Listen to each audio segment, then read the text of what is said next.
Fossil fuels are oil, coal and natural gas. Since the Industrial Revolution, the burning of fossil fuels has led to a 50% increase in the amount of carbon dioxide in the atmosphere, increasing from 280 to over 400 parts per million. This is severely impacting the world we live in. Every second, over 750 tons of carbon dioxide are released into the atmosphere. This amounts to 6 blue whales every second. But unfortunately, it doesn't just stay there. Around a third of CO2 released is absorbed by the ocean, where it mixes with seawater to create a compound called carbonic acid.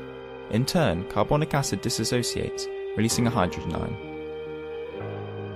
This is a natural process, and until relatively recently these compounds have existed in a state of equilibrium.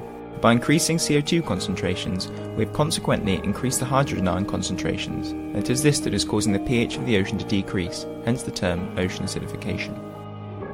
Over the past decade, a huge amount of research has gone into examining the impacts this will have on marine life. The main areas identified are calcifying organisms, fish growth and development, and fish behaviour. Many marine organisms, such as oysters, sea urchins and hard coral, build their skeletons using calcium carbonate.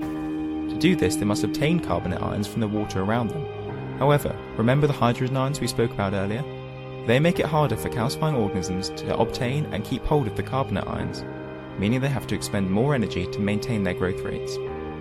Initially, fish were not thought to be vulnerable to ocean acidification, because adult fish have well-developed mechanisms for regulating internal pH.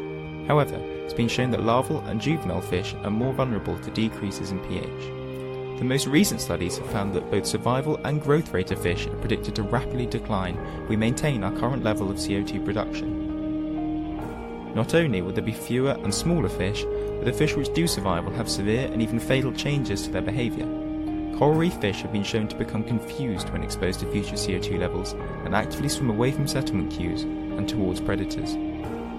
Ultimately, as carbon dioxide levels continue to rise, we will see fewer and fewer organisms capable of surviving in what was once thought to be an infinite resource. This means less food higher up the food chain.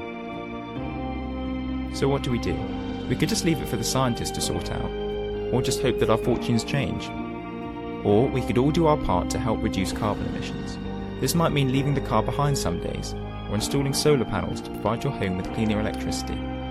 The bottom line is that we need to reduce our carbon emissions right now.